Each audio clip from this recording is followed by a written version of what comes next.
Hey there, we're back. Bob and Jackie from Sunshine Vagabonds.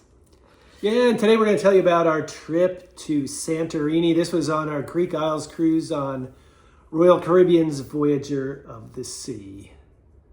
Did you get that hat in Santorini? I did. Oh, you noticed I'm wearing my hat. Yeah. See how I got the best memory ever. When you get to Santorini, how do you get to the port? You have to take a tender. Very Is that good. what you mean? Yes. Yeah. Yeah, or you could swim. Yeah. Well, it would be kind of a far swim, and then you'd be wet all day, and take a tender. Yeah. So if you haven't taken tender before, happens when the ship can't dock right at the port and it has to moor itself out in deep water, and little smaller ships take you back and forth to the shoreline, and it works fine in most cases. But this day in Santorini, it was a mess. We were the first ship in, and the only ship for a while. And the only ways to get up, Santorini and the village of Ia is way up top of a big cliff, right? And your three options to get up are to walk up a trail. Yeah, it was pretty steep and it looked pretty rugged. You could take donkeys, which we were told were actually mules. And you could take a cable car up. So we took the cable car, and it took for freaking ever. Yeah, there was a line of people, crazy long. Yeah, like maybe 70 or 80 minutes. We would have taken the donkeys if, I don't know, why do I say it like that? I don't. Haven't you always wanted a monkey? That's probably why.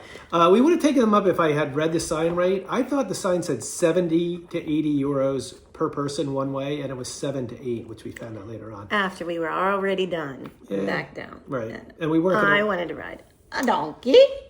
All right. So there you go. Anyway, if you're taking a tender and you have an excursion to make in Santorini, I would do an excursion with the ship. We actually did ours outside of the ship, and we were lucky that they stayed and waited for us because it took us like 90 minutes to get up there. All right, so tell everybody about Santorini now that we know the mess it was to get there. Was it worth it? Oh my God, absolutely. It's gorgeous. I could not wait to go to Santorini. It's been on my bucket list. So it's one of the Cyclades.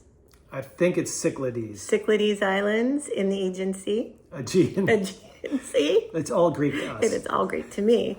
Apparently not to you. Anyway, in the 16th century, it was devastated by a volcano, which forever shaped its rugged landscape, I guess you could say, because it's definitely rugged. Yeah. But it's beautiful. It is, and when you're sitting at the top, one of the many outlooks over the sea, you can see the rim of the caldera. It's like different islands, and there's a lot of water in the middle. I think that the boat was sitting in the bay there, formed by this volcano. It's pretty neat, and it must have been humongous. Oh my gosh, yeah. And if you do a tour, the guide will talk to you a little bit about that event.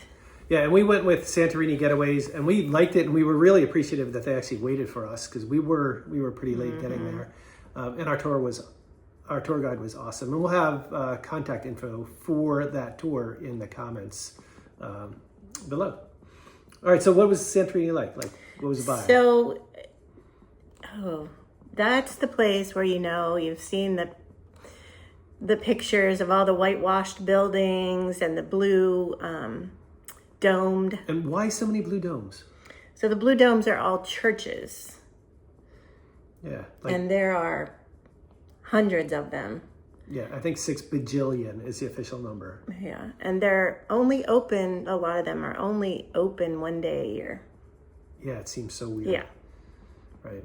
Yeah, but all those blue domes were churches. Mm-hmm. All the buildings are whitewashed. The pictures are just amazing, and the views are amazing. Like, we just walked around most of the time, right? And yeah, there were a lot of shops, like very narrow streets or walkways, or I guess no cars can go on the walkways. Very narrow where all the shops are, but they're all right along the water there. Like you're walking along and you can go over off the path a little bit and look down into the water, and it's just so pretty. And you see those homes where people go and, for their honeymoon or whatever, and they have a pool overlooking the sea, and it's just really pretty. And actually what we saw, one man came out of one of those houses the one day and walked up onto that pathway where the, a bunch of people, all of us tour people were, and he said something like, he turned right back around and he was like, oh, there's a bunch of tourists here today. So yeah. I can't imagine, because it's very small and crowded. So when there is not a cruise ship in there, it's got to be just beautiful. Yeah, I think the day we were there, it ended up being 2 cruise ships, and it was total chaos everywhere we went. And yeah, I kind of feel bad again for the people that live there and have to deal with us crazy tourists. But they have, gosh, a beautiful home. It's just stunning there. So our tour took us to other towns along the cliff line there, including one spot where we had a beautiful view of Ia from afar. But when we left Ia, we noticed that it was kind of sparse, like almost desert-like. Yeah, very dry and barren. Very few homes down in that little valley, I guess it was. But yeah, basically because they hardly get any rainfall. Yeah. It said 12 inches a year. 12 right? inches a year. Yeah. So anyway, it's worth checking out. It was pretty neat. We liked our tour. Our tour guides were awesome. They were flexible, pointed out some nice places to take photos, to grab grub.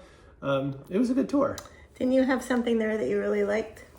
Oh, yeah. I had a Yoddo. Mm-hmm. We actually, right sort of down where the tenders were. And I had a beer that was pretty good, too. Yeah, their local beer. I don't remember what that was called, but... Well, maybe we'll show a picture of it, and you can figure that out from the picture. But the Euro was very good. Definitely try that while you're there.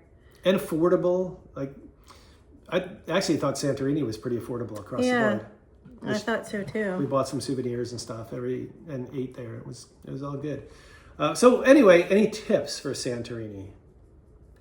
Obviously, wear comfortable shoes. Walking a lot. Be patient. Yep. And even while you're exploring, we went down a couple of one-way paths and we had to retrace our steps, and that's just part of the fun of exploring a place like that. My biggest tip, though, is they're going to tender you in, get on the earliest tender you can, and book an excursion through the tour, through the boat, even if it costs more money, just to make sure you get on it and you get back in time and all the rest of that stuff. And what would you say about riding the mules, the donkeys? I would say do it. Yeah. We were both bummed out that that I couldn't read the sign properly, and we missed that opportunity. So yeah, ride the mules, get there early, enjoy the scenery. Anything else?